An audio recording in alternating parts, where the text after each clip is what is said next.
It's the Growler with PD and J. Here to analyze for you today.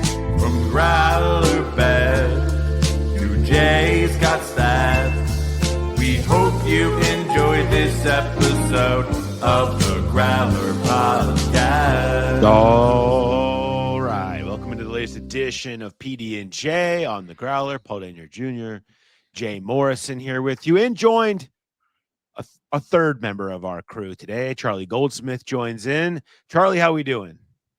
I just learned, because I'm usually not on this show, that with the jingle, the all right is you interrupting, or is you voicing over the jingle, as opposed to a separate after the show starts all right.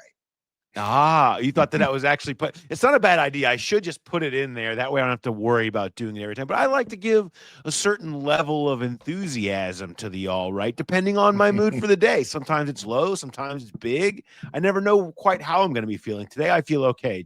Well, how are you feeling, Jay? I'm feeling okay. I'm coming off a great weekend watching my daughter get married, but it was not a great day to be standing and watching practice today. It was just ugly. Either rain hard or don't rain at all. That misty, wet stuff was just no fun to be out in. The beauty of a ceremony in the Hocking Hills and wedded bliss and good times and happiness and a true life moment. And then you put that next to watching Charlie Jones run routes in the rain while we all get rained on. It is truly a really crashing down to earth from your big Memorial Day weekend.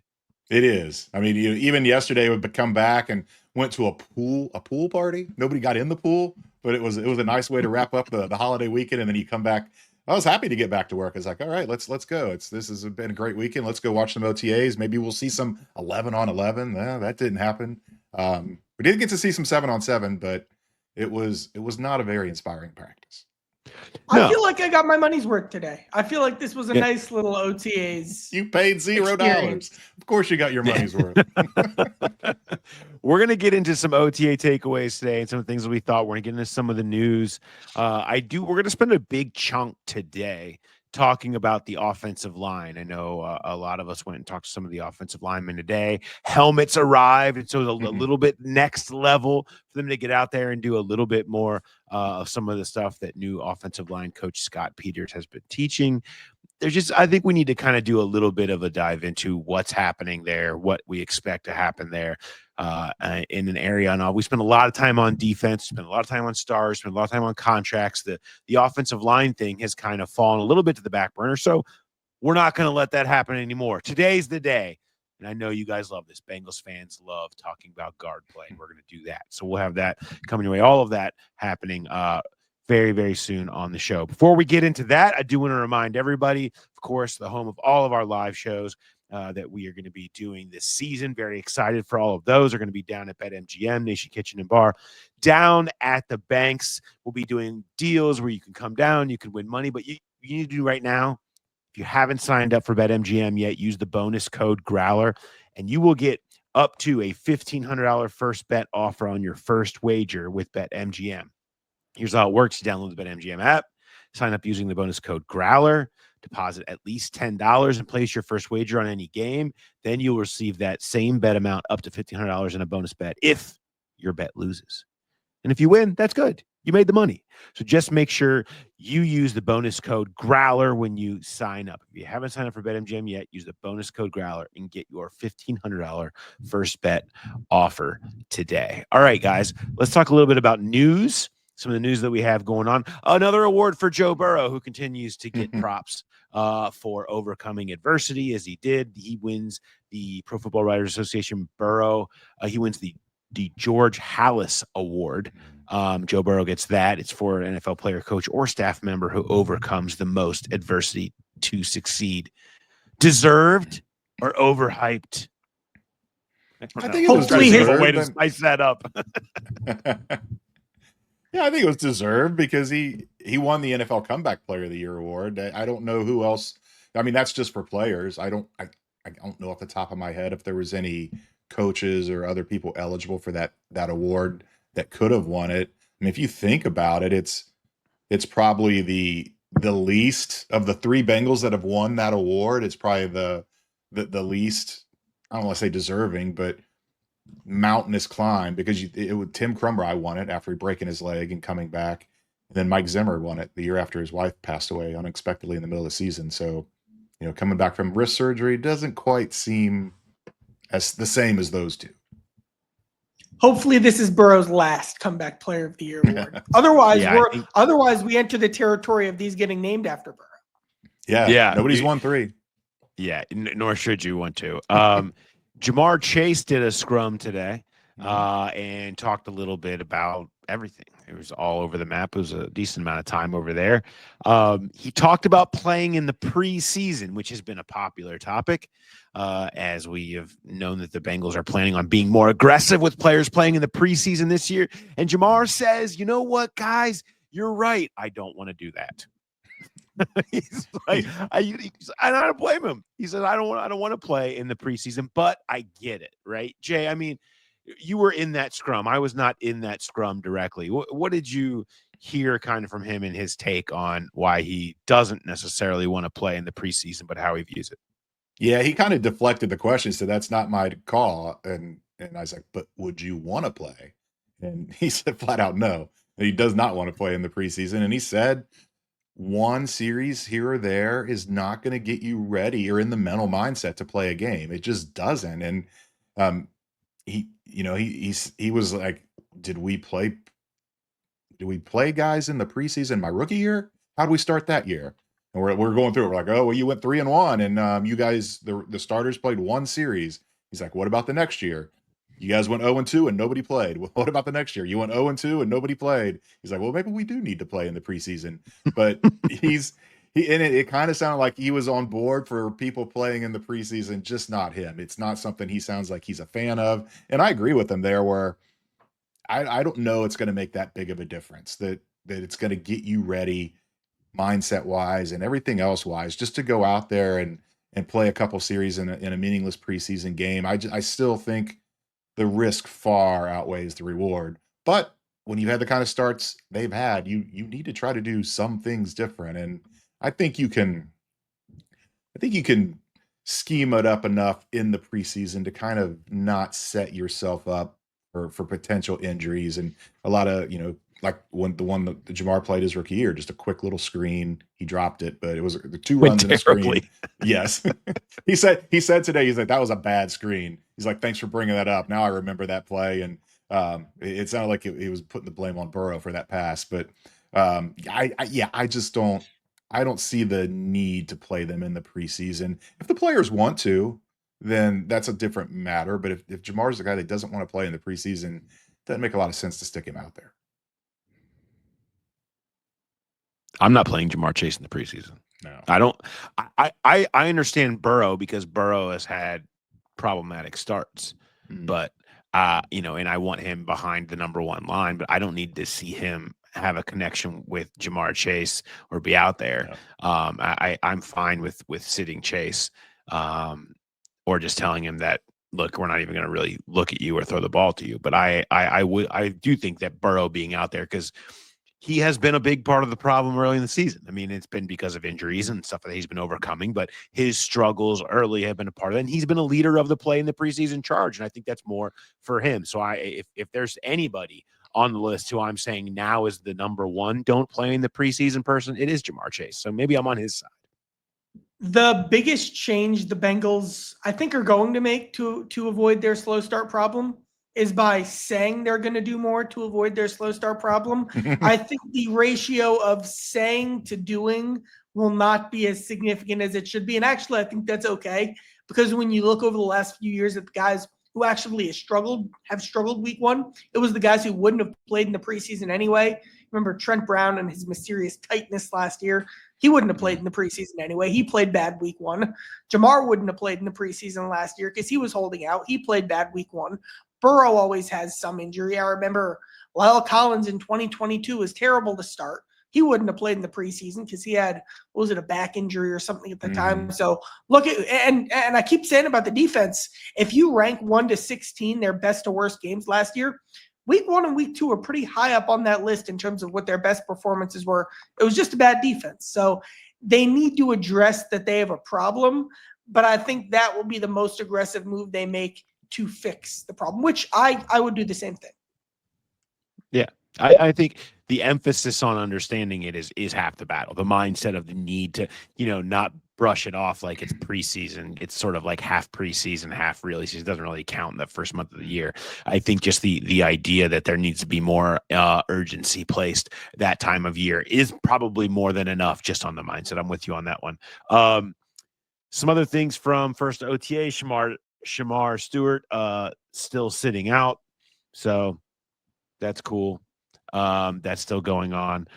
We have DJ Turner, Cam Taylor-Britt, and Josh Newton out there as your starting corners. As they were doing their 7-on-7 type work.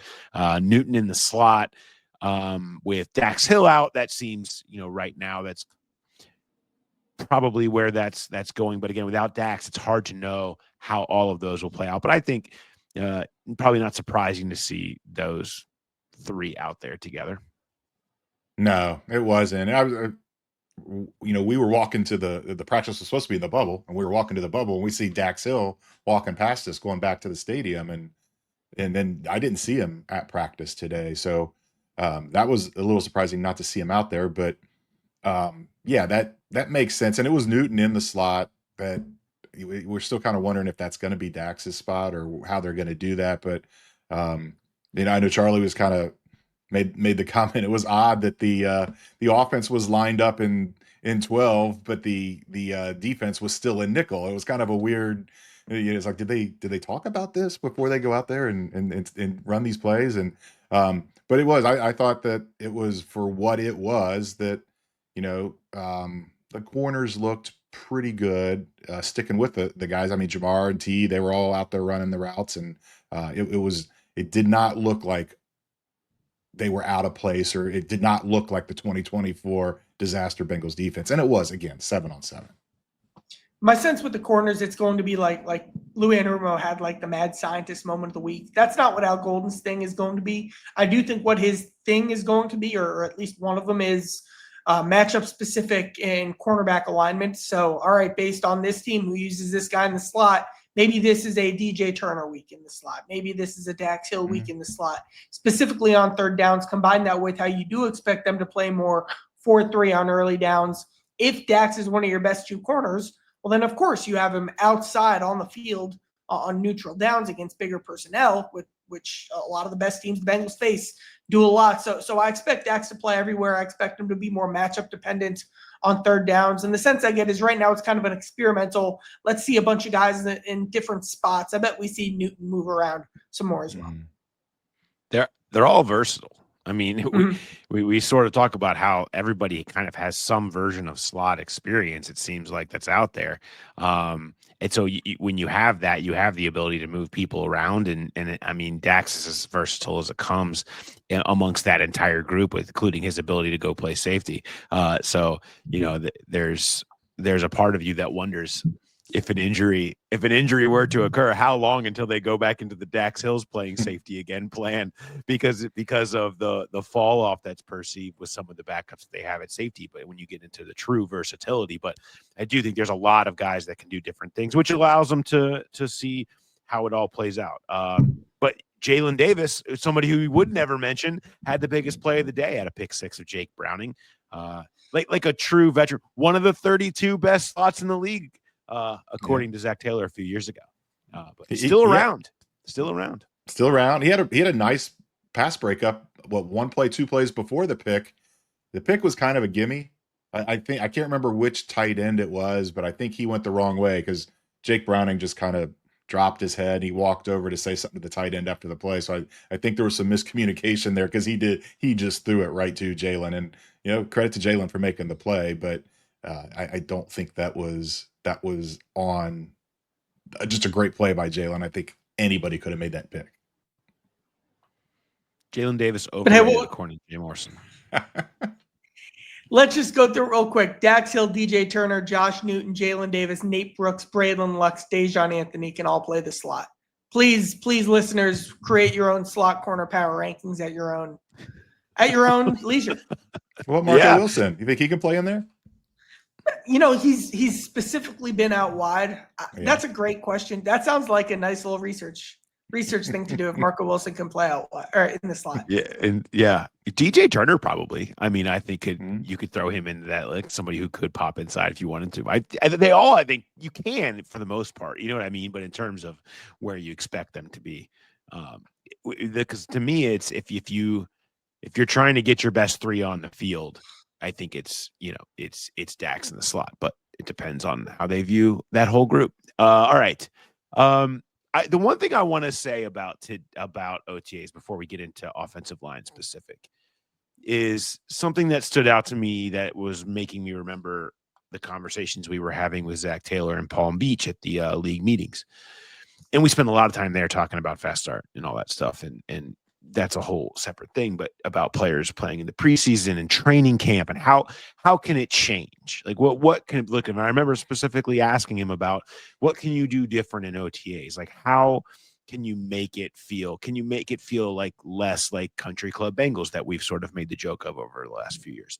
And it's like, well, you can, you can't, not really. I mean, there's only so much you can do. It's much more about just installation and things like that. But I will say, I thought I saw more good on good in the drill that they were doing today, just in the 7-on-7, whatever, than we've seen in past years. There was hardly any of that in past years. There are years where I felt like you never even saw good on good going, even in those types of drills. And, there was real competitiveness in there. I mean, Cam Taylor-Britt on a couple of times. One time he almost took you out, Charlie, I believe. But you would see like that kind of level of trying to make a play in ones versus ones and Cam versus Jamar Chase. And there wasn't a lot of that in previous years. And I'd have to go back and like specifically go through those old scripts. And I don't think I have those, but I just really don't remember seeing that and specifically thinking we never see them really go good on good in any way in this portion of the season. And so I thought the amount of that we saw today was maybe notable to try to amp it up a little bit more. Yeah, I agree with you. It felt like in the past, even when they would do that 7-on-7, it was half, 3/4 speed. It was almost kind of a walkthrough, whereas today was full speed. And you know what else takes the country club element out of it is get them out of the climate control bubble and make them go practice in the rain. I don't know if they would have done that in the past. And maybe it goes back to the Cleveland opener a couple years ago when they played so poorly in the rain, and any chance you can get to practice in the rain is good. But I think that those are the kind of things you're not going to see them go 11-on-11 most likely in these OTAs, or we won't. Maybe they'll do it on days the media is not there, but there are little things that you can see that feel a little different than past OTAs. I had a good conversation today with Logan Wilson. I want to read to you something he said. He talked about the terminology. He says, that's a huge work in progress that I'm trying to chip away at every day. And then he talked about kind of translating this new scheme that they're trying to put into place on the field. He said it's been a lot of different things we've been installing, trying to get them on tape so you can kind of build on that. He said it'll be easy when we get into a game plan week, but now we're putting a lot on our plate to stress us out in a good way. And the word stress there and seeing that translate, I think that's something too that Al Golden has said, like to us, but it's one thing to say to us, like, yeah, we're going to put a lot on their plate in OTAs. But Logan was really kind of coming to his own conclusion there that from a mental perspective, installing the defense, getting it all in, they're putting a lot on these guys. They're putting a lot on Demetrius Knight next to him, a true rookie who's out there running with the first team. They've thrown a lot out them. Knight talked a lot about that as well, kind of the idea that you all can play, put in some extra time, and let's go see it. That's been kind of coming together from what they've been doing, kind of learning the defense, bringing that together on the field. That's kind of been a big crux of good stress so far this spring. They can use it. They need it. I mean, that's 100% it. Is in past years, I think it's felt like, look, it's the same system. We know the system. Maybe there's some new pieces, and we talked about how there were so many young players that were supposed to be taking this leap last year, and then this time of year, it felt like we weren't hearing words like stress and putting them through the paces and things like that. It wasn't like that this time of year. It was just the system. And it felt like, man, you would have thought for a team that was trying to get all the year 2 leaps and that you would have seen more of that. And you're right. I feel like you are seeing a little bit more of that and hearing a little bit more of that pressure that they're feeling. Does that mean it's going to translate? I don't know, man. Like maybe, but it is the right stuff that you want to hear. And I think that's part of the refresh and just that new energy that you're going to get from a new coordinator. Yeah, agreed. And also a new offensive line coach, which brings us to kind of what's happening, which I'm really interested to talk about and see where this offensive line goes right now. So I spent a bunch of time talking to Scott Peters today and a few of the other. I talked to Orlando Brown, Ted Karras. You get into a situation where they're learning all new stuff. And while, you have some people like Karras, he's like, I'm learning stuff in ways that I never have before. And I'm in, my 10th year in the league. Mm-hmm. And so while what Scott Peters is teaching is not necessarily new, it is new to the way that they're installing it and doing it. And it is a big rebuild for some of these people and how they're doing it. And you're seeing new pieces. We saw the starters today for the first time. We saw Orlando Brown at left tackle. We saw Dylan Fairchild in there at left guard. We saw Ted Karras at center, Lucas Patrick at right guard, and Amarius Mims. I would note, please take that with a grain of salt in terms of the guards that are starting. This is going to be a long battle, and you certainly don't want to take too much into that. But Fairchild being in there when it actually had been Cody Ford that was in there previously tells you a little bit of something. So in their first practices, you had 2 rookies, Demetrius Knight and Dylan Fairchild, both in there with the path that they sort of spoke about on draft weekend. These are the guys we want to have in there. And we'll see how quickly they can pick it up. But there's a lot of new stuff that they're learning right now. And I'm fascinated to see how this plays out. What do you, Jay, is the most interesting part of this entire offensive line setup and that they have and trying to figure out from the Royal Rumble on down? Yeah, kind of what you said, what we saw today is it gonna be, they said it was gonna be Dylan Fairchild's job to win. And you felt like that was the same with Lucas Patrick, where they asked Cordell Volson to take a pay cut. You don't do that to a guy. Well, I guess maybe you do that to a guy you're counting on to start, because they did it to Geno Stone. But with Cordell Volson and the way he played last year, that writing's kind of on the table, on the wall. I do think it was interesting that when they went to the second team, and again, you can't read too much into the depth chart in these OTA practices, but it was Cody Ford at a backup guard spot. He wasn't, it doesn't seem like they're looking at him as the swing tackle. And it was Cochran and Jalen Rivers that were playing those guard or the tackle positions on the second team. So it does feel like that's barring any kind of injury or anything. And there's a long way to go, but that's what they want it to be. Doesn't mean it's what it's going to be, but that's what they've set out this to be. They signed Patrick in free agency with the idea of him being a starter, and they drafted Fairchild with that idea, and that's where they're at right now. And I talked to Orlando Brown today as well, and he was talking about with Scott Peters coming in, that you've got guys like Ted, 10 years in the league, Orlando a bunch of years in the league, and then you got guys that have years in the league but they're new to this team, and then you've got rookies. I mean, there's a lot of offensive linemen on this roster right now, and Orlando was like, it's kind of like we're all on the same footing, because it's a new coach. It's new. He's teaching new things. So we're all going through it together. That kind of helps build that camaraderie as well. First of all, I'd like to shout out Paul for the YouTube exclusive here. If you saw Paul's face when you said the names Jalen Rivers and Devin Cochran, Paul was just shaking his head side to side. That's a problem. That's important context, because this will be a fascinating conversation we'll have here. But let's plant the flag here. There's nothing that can happen between now and September 8th or whenever it is that could make you feel confident about the Bengals at guard, about the Bengals overall offensive line depth. There's absolutely nothing that can happen. I will say, when I look at, and we don't know this for sure, but when I look at who's getting these reps now, clearly Dylan Fairchild needs them the most. I think Lucas Patrick needs the reps a lot too, because of how much center he's played over the last couple seasons. Also, the scheme crossover from what I saw last year, a lot more under center, a lot more move pocket play action, less just pure drop back, Burrow, pass protect. You guys know what that looks like. That is what Ford knows how to do. So he doesn't need those reps.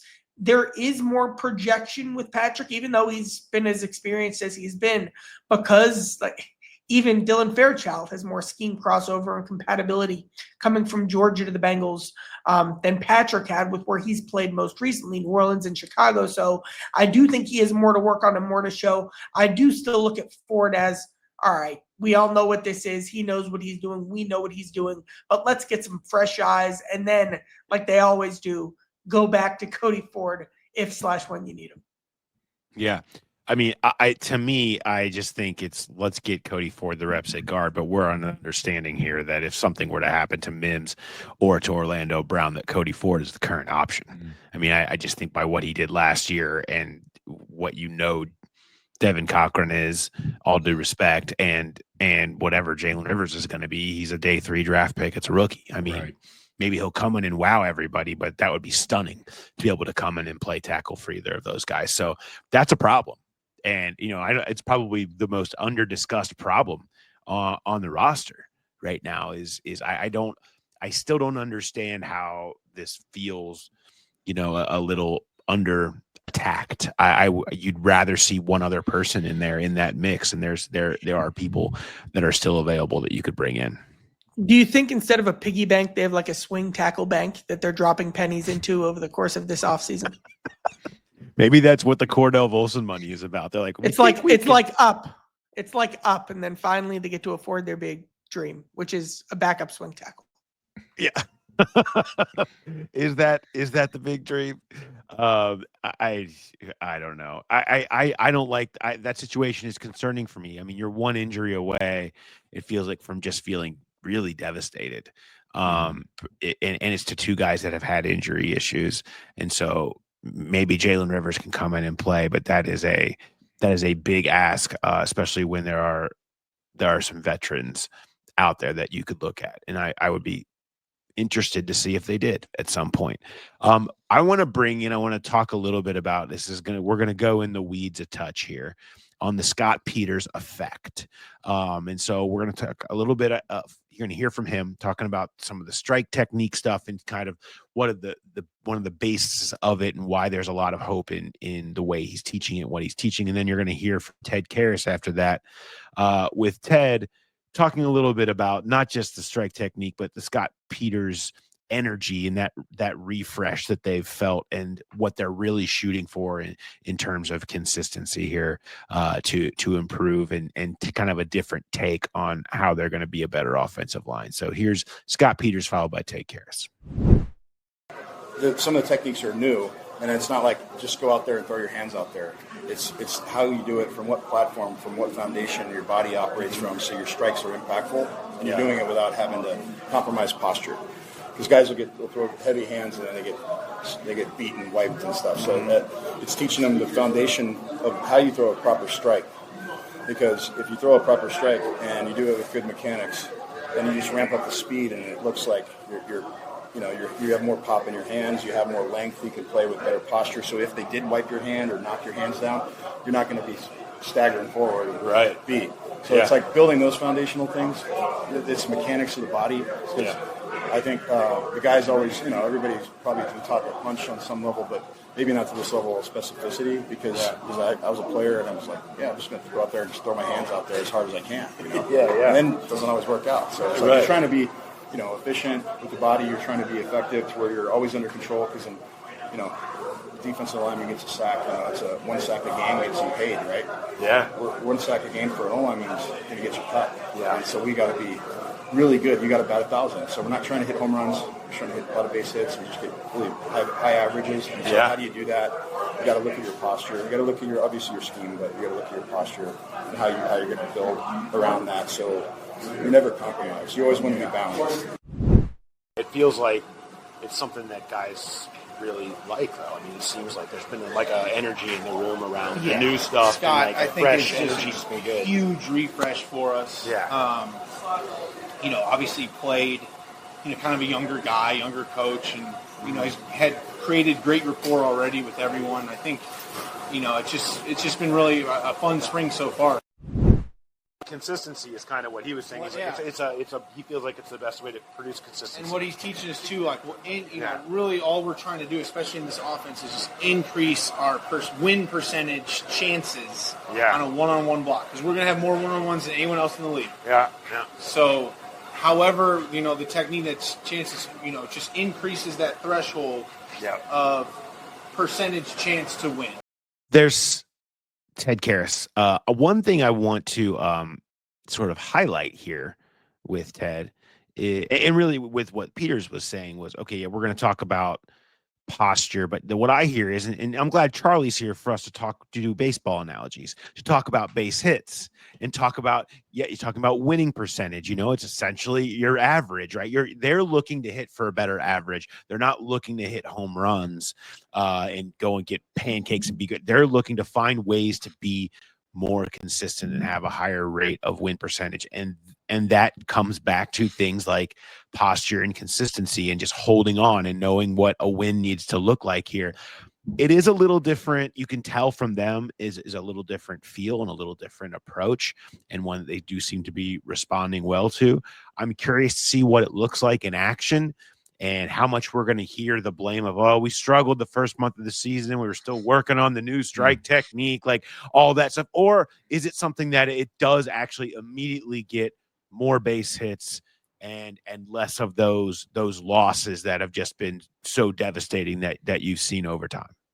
Yeah, those are the guys that when we talk about playing in the preseason, it's that group that needs the snaps and the reps more than anyone else, because you're working on a new technique and the strike technique and all that. And yeah, you can do it in training camp, going against your own teammates, but to really get out there in a game situation and work on that kind of stuff is going to be important, because you can't be what you said, going 4 weeks into the season and saying, it took a while to get used to the new technique and getting our feet wet. And, even Cordell Volson used a baseball analogy as well today when you asked him about the posture part of it. And he was talking about the strike technique, where it's not just one technique, it's multiple. And he said, you can't just throw the same pitch over and over and over again, and expect to keep getting guys out. So they are going to, you can't just go off of muscle memory and learn something new there, because it's going to be a lot of different elements to the way they strike, the way they punch and do all that stuff. So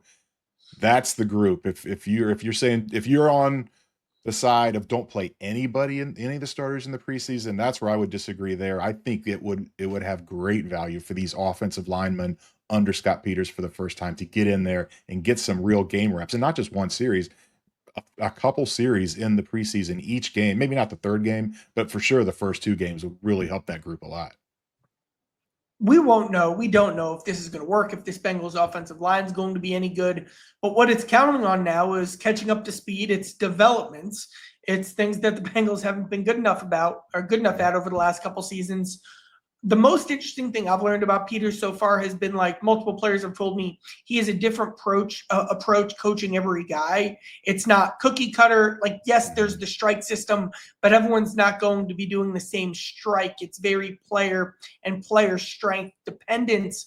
And that in the Bengals' eyes, as they try to put a positive, optimistic, glasses on this offensive line heading into 2025, it's that there will be different ideas and a different approach to rework the offensive line in a way that maximizes. This is what Lucas Patrick does best. This is what Dylan Fairchild does best. This is what Ted Karras or Cordell Volson or whoever's in there guard does best. So let's work one-on-ones in a way that set the one up to succeed the best they can.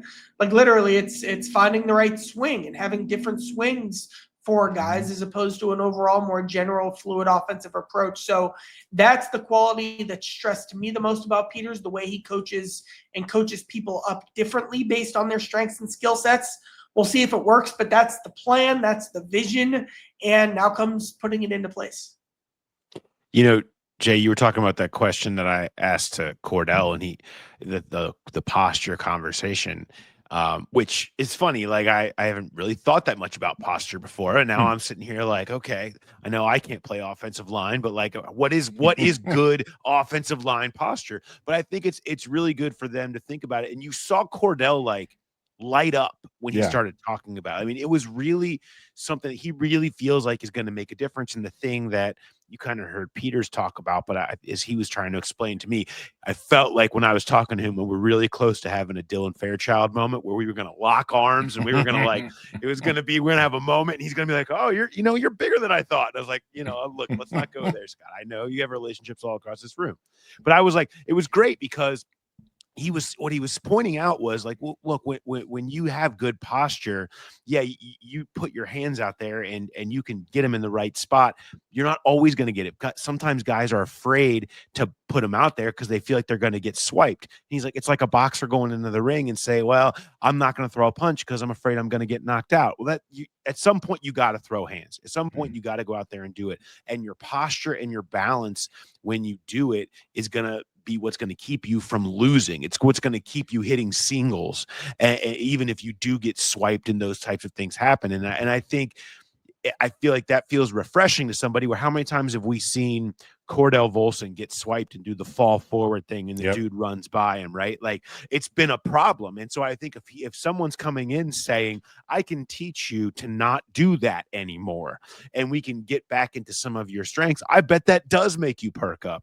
And I think it's interesting to hear him when he's asked about the benefits. I was sort of asked about what's the benefit here of this pay cut, of not just telling them to essentially kick rocks and cut me or whatever. And he's what I really feel like the Scott Peters thing is going to be great for me. Like I feel like this is it. This is going to resurrect my career. And I think when you hear Ted Karras talking about positive energy, you can just sense that there's a lot of people in there that feel like this is what they needed. And it was way more than maybe people would have anticipated when Frank Pollock was let go. And it's about Frank Pollock, but it's not. Like these guys needed a new breath of fresh air here, no matter what was going on. It just needed to be something new and different. And I think it's helped everybody get a little bit more excitement about what they all can be in their careers and a little bit of hope. And Lord knows that group needed a little more hope after some of the stuff that we've seen in recent years. Yes, they do. If any group needs it, it's them. The Bengals offensive line is built on hope. Yeah. Yes, it is. That's a core hope tenet. is the plan yet again. All right. Let me run pass or boot one for you real quick. Okay. I'm going to run pass or boot for you. Most snaps played this year: Dylan Fairchild, Cordell Volson, Cody Ford. Most snaps played this year, run, pass, or boot. What do you think, Jay? That is a really good one because it could go any way. I mean, you could make a case for running with all three of those guys. I think I'm going to run with Fairchild just because that is the plan right now for him to be the starter. So barring injury or barring total collapse in technique and effectiveness, he's going to be the guy. So I'll run with him. I think you almost have to pass Cody Ford because he's going to be in that mix for that swing tackle. Even if it is Patrick and Fairchild, who's going to be the next guard in if something happens to them? Maybe it's Cordell, maybe it's Cody. Who's going to be the next tackle? And if something happens over there, it's probably going to be Cody. And I don't think there's any way that Cody Ford isn't on this 53. I could still see where maybe Cordell doesn't make it and gets cut if things go poorly for him in the training camp and in the preseason. So for that reason, I'll boot Cordell. But you could make an argument for any one of those guys in any of those three spots. I know Cody's second team right now. I just go back to the last time we saw him in pads, like last December. What were people saying about Cody Ford? It was, oh my God, Cody Ford saved the season. Like there was there was a thankfulness. Like, what are you thankful for this year, Cody Ford? Like that was what you were hearing. And I think that, and there was also the real yes, Cody probably could and probably will be a part of the plans for 2025. Like that is what the conversation was late last season as Cordell Volson was getting benched. So even though he's still second team, I'm taking Cody kind of a plus bump with that, with the swing tackle stuff. Like, at least he, even if it is an even split at guard, Cody will probably sop up some extra tackle snaps. So I am going to run with Cody. He's done the most. He's shown the most. He's earned the most respect in the room. Fairchild and Patrick could do that, but Cody's done that so far. So I'm going to run with Cody Ford. I'm going to pass on Fairchild, and I'm going to boot Cordell Volson. Yeah, I think I'm with you. You have to boot Volson at this point because you can see a much clearer path for the other two. But I'm with you. Like, there's just people might not like it, and I know I hear you guys, especially when you fill up the mentions on Cody Ford. They like him. They like Cody Ford. They like what he does. They feel like he brings stability, and the fact that he played multiple positions, and there's that massive question at swing tackle, and he could still win the damn guard job. Like, I just think that there's a lot of paths, and we know that they like him. And so if he goes out there, and to me, it's more of attrition. It's more of health. You've got between him and Lucas Patrick, you got a couple of guys who aren't, they're certainly not young by NFL standards. Offensive line play, you can see injuries being a part of this potentially for those guys.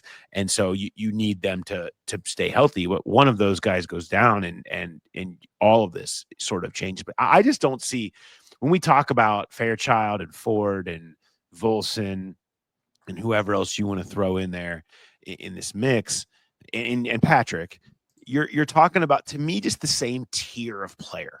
Like, it's like like, what are they going to look like in 25? I don't know. This should be okay, right? This could work. Like, they're all that. There's no stars. There's no, like, you feel great about it. There's a bunch of, like, maybe somebody will bubble up, and they're hoping for that. But it's just like, that's what it is, and that's how they've approached this position forever. And if it is, that's still an improvement over good, which was last year. I mean, we're very official. We're going by sounds. I'm going by sounds. What was it we did a couple of years ago where we were judging quarterback hits.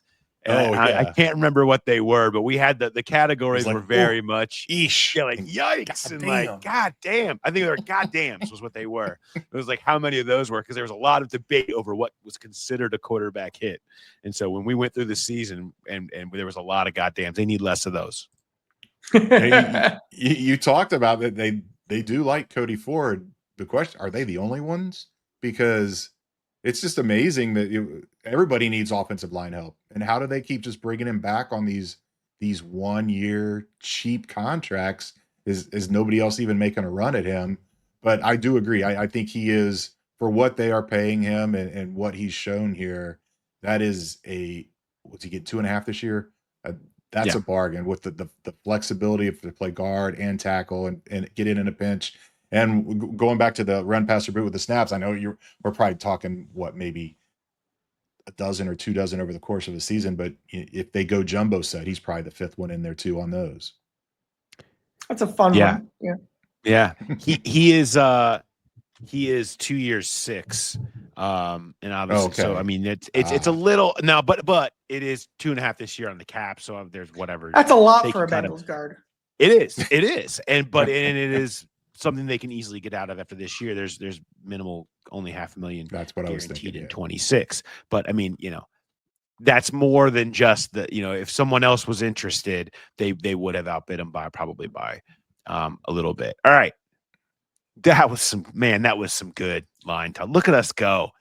What are we in? May 27th, deep guard talk. The real ones are here. The real ones are listening right now to this show. We're doing it. We're doing it for you. We know what you want. We know our audience. That's why you love it. All right. Let's do this, though. Let's switch over here and let's go into, do we have any residual OTAs thoughts that we didn't get off our chest earlier? Anything else from today that you'd like to point out, or thing that you'd like to touch on about OTAs, whether today, whether going forward, or anything like that? Anything else we want to fire up? It was more of a kind of, maybe it'd be better in Arby's. I have a different Arby's, but it was just a quirky thing that caught my eyes when they finally came together because it was the receivers were doing one thing and then the running backs and the quarterbacks, and they got the offense together to do the 7-on-7, and they lined up, and Lucas Patrick walked up and flexed right in Jake Browning's face and then did one of those to him. And I'm like, you're on the same side of the ball. You could tell they were just playing around because Browning was laughing and shoving him. But I think that is a good sign that a guy that is this new is getting along with a guy like that, a backup like Jake Browning. You can just kind of see a little bit of the camaraderie developing there, even with a new guy. But it was odd to see. You would think a defensive guy would be going up on the quarterback and flexing on him like we're going to win this drill. Three things. First, like we talked first some about Demetrius, and I guess he's kind of like the more relevant one of the three guys I'm going to name. You talked about extra work, extra Zooms, the coaching staff making a big emphasis to him. We want to do some stuff to make sure you can hit the ground running in OTAs, so you can hit the ground running in camp, so we can throw a lot on your plate, much more than they throw on the plate of a rookie under the previous regime. Two more players. I'm in on Marco Wilson. I know he's going to be a backup, but I think he's going to get some big snaps for this team over the course of the season, and I think there's something there. And then a very deep cut. You guys heard me talking about him today. Tight end Kole Taylor. I just think he's going to be a very fun preseason player. Tall guy who can move, and he's got good hands. There's something there. Like, I don't think – like, all I'm saying is that Tanner McLaughlin has some competition for the Tanner McLaughlin. What's the Tanner McLaughlin role? Not playing preseason snaps and camp opportunities. I feel like Kole might be better than Tanner. Gotta say, after you said that this afternoon, I did not think the Kole Taylor take was going to be ready for public consumption. But I'm proud of you, Charlie. I'm proud of you for deciding that it needed to come out today. I had to taper it in with a Marco Wilson take. I had to, know what I mean? I had to like drop that in the water first before I went all in. No, I'm not with you on Marco Wilson. I don't know what you're buying on Marco. Why are you buying Marco Wilson? What, you didn't like his pass breakup against Jerry Jeudy last season? You didn't like him shutting down the Cowboys down the sideline? No, I think they showed a lot of confidence in him. I think this coaching staff really likes him, and I think he's going to continue to get rotational opportunities in third down packages because he can hold up in man. Not as a starter, but just in general. I was saying, what rotation is he entering over top of guys like Newton? He could beat out Josh Newton. Turner. He could beat out Josh Newton on the outside. Yes. I suppose. I don't. Yeah. Okay. I'll buy it. I guess. I don't. Paul, would it's not May feel 27th. Have some fun. Have some fun. No, I can't. My fun is that I'm not buying this. I'm not here to buy Marco Wilson takes just because it's May 27th. Okay. Well, I've planted my flag. Backup rotational role. Yeah, that's fair. That's fine. I was kind of enjoying watching Cam Taylor-Britt today. I don't know. I just want it for him. Like I want Cam Taylor-Britt to be the guy that we've seen these flashes of. I want to buy that. Well, like many are, they're all scapegoating Lou. I'm not here to say it's right or wrong. I'm saying that's what people do. But I want to see Cam Taylor-Britt become that version of himself that we've seen and that supposedly Lou Anarumo, kind of got into his own head last year. And that's part of what really ruined him, that they can get him right. And so I see him. I see the intensity he's playing with. I see how much energy he brings. The nickname Juice, all that stuff. We know that. But like, you see him trying to bring it, and there's a little bit of a confidence and an edge. It's back to him this year, and it feels like a fresh start for him, which he needed. I just felt like he was on the verge. He was on the verge, and then I just want to see that for him. When you see him out there, I feel like he has a real chance. I think you can feel him viewing this as a reset. And I'm back buying Cam Taylor-Britt stock again. And I know it's bad. It's a bad stock. But I'm back buying it. Because I do believe that he can become that guy. We've just seen it. We've seen it. We've seen it for long stretches. Last year was a mess for him. But I just believe that he can be it. So I'm back to believing that he can be a number one. And it's easy to see the fire and the energy when they're lining you up against Jamar. Like, you better come with that, even in practice, or you're gonna get embarrassed. But I'm with you. You've seen it. guys don't just forget how to play ball. And sometimes they get a little older and they get a little slower. That's not the case with him. He's still got the speed. He's still only on his rookie deal. And it does feel like he is a guy. I don't know if he would have a comeback player of the year this year, if just for the Bengals, would he be one of the leading odds to get it? I mean, Dax. Yeah, but from injury. How about True. non-injury comeback? Non-injury. Yeah. Coming back from demoralization. Murphy. Miles Murphy, yeah. No doubt. No doubt Miles Murphy would be a candidate. Can we just say the whole defense is kind of a comeback candidate for demoralization at this point? I mean, I feel like it's kind of a pretty broad brush for just about everybody on that side of the ball at this point. I like that. All right. Well, we're kind of in Arby's mode a little bit. So maybe we shift over to a little bit of Arby's. Do you have anything for me, Jay? Yeah. So I mentioned how it was just ugly out there, spitting rain and wet. And there was a lot of drop punts. Charlie and I were watching the punt returners, and Jermaine Burton dropped one. There was a couple guys that dropped punts back there. A lot of drop passes, and it wasn't guys that are starters. It was the backups maybe trying a little too hard and not quite used to the pace of the ball and it being wet. But then T. Higgins dropped one, and you don't see that very often. It just went off his hands, and a few minutes later, I look over. And, they're all the ones that aren't in are kind of lined up there. And he goes back behind everybody and he goes down and he does 15 knuckle push-ups in the grass because he dropped a pass. And I wouldn't ask him in the locker room. I go, well, if anything says the contract's not going to change you, it's doing knuckle push-ups after dropping a pass. And he's like, oh, it just pissed me off. That should never happen. He's like, it's something I've done since high school. If I drop one, it really gets to me and I'm gonna punish myself. And I was like, yes, a lot of guys just kind of just drop on the spot and do the push-ups right there. And he's like, I'm not doing it for anybody else to see. I'm doing it for me. And that's why he went back behind everybody. Nobody saw him do it because he was behind everybody. And I just that kind of stood out to me that a guy that just got paid big time is still holding himself to that standard and doing the knuckle push-ups after one drop. I like the idea of one of us, we're in a scrum and all of a sudden you see me ask a question and then I back out and I lay down and do 15 knuckle push-ups for a bad question. Like we should punish ourselves the same way. Like T's like, what's going on? Be like, I've just always done this. Every time I've ever asked a bad question, I punish myself with knuckle push-ups, except I'd have to make it like 4, instead of 15. Charlie, you got any Arby's for me?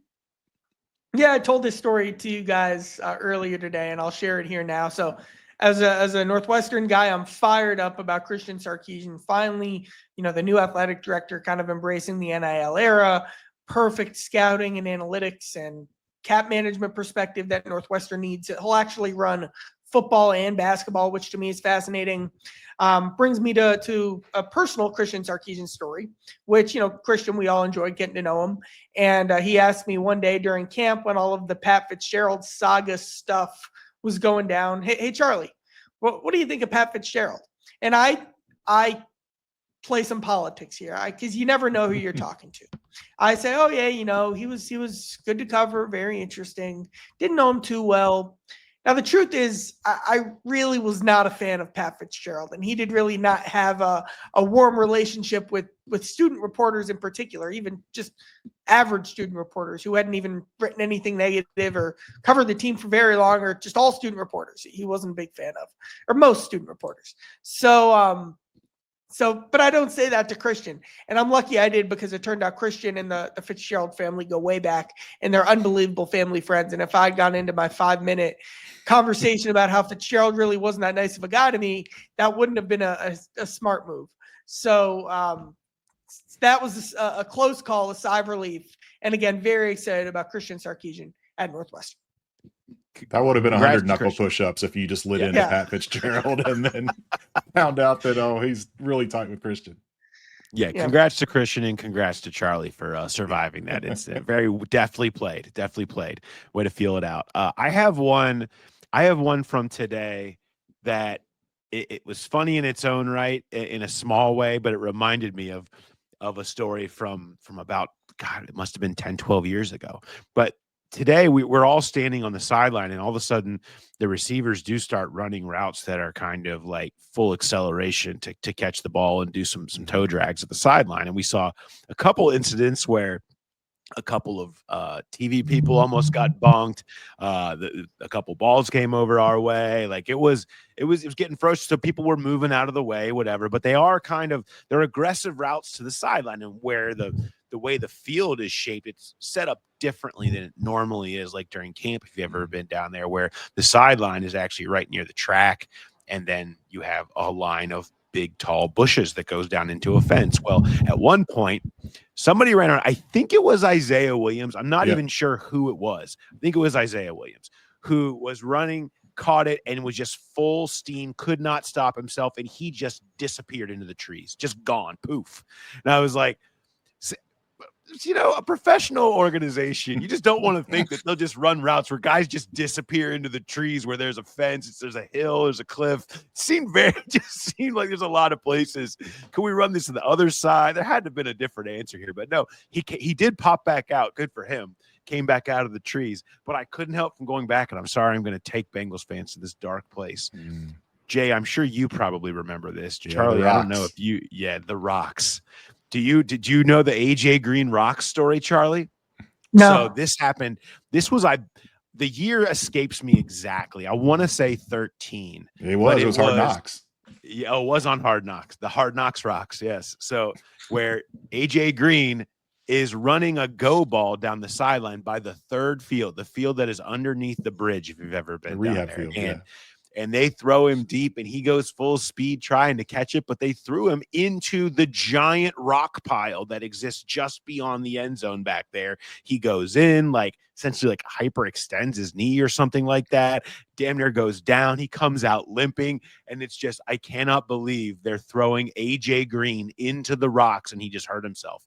And he was banged up, and it's just like, at some point there's never been any practices that have gone seriously throwing people around on that third field since. I believe that was the end of that.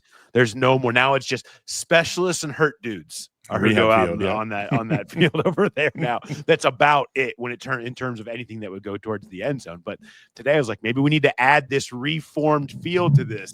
If anybody cares, they probably don't care about this 18 Isaiah Williams as much as they cared about that 18 AJ Green. But after he went off into the bushes today, they might have to consider a reformation of the fields. I love the idea of it being like, yeah, we threw him to the sideline and he never came back. We don't know whatever happened to Isaiah Williams. We never saw him again.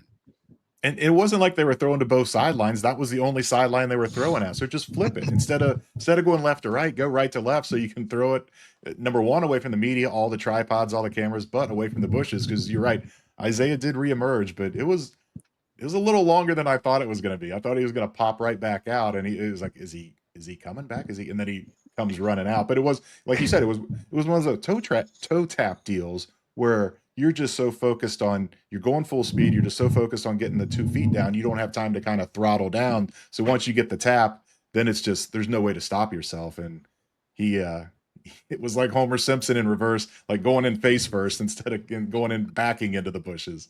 Off he went. Oh, I get that reference. Yeah.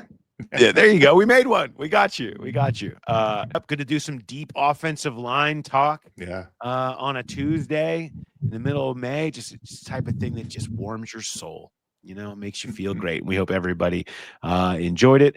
If you have any questions that you'd like Mark and I to field on Who Dey Light, we will do that. So send those to the Growler Podcast at gmail.com. And of course, we are setting up partners for the season. So if you in your business have any interest in doing a season package with us, or you want to partner up in some way, let us know. We're taking all those offers in now and kind of checking all that out. So the Growler Podcast at gmail.com. Send us your questions. Send us your business inquiries. Talk to Charlie about Gary Coleman. Like, you can really send us anything that you want to. Charlie just learned about him. Did you watch the documentary yet? Have you watched the documentary on Gary Coleman yet? I'm not going to answer that because you're not going to like it. The answer is no, which is not what you're looking for. At some point, we're going to have to sit down and do that together as a group. I think we need to. All right. Thanks for joining. Appreciate it. And we will talk to everybody next time. Have a good one.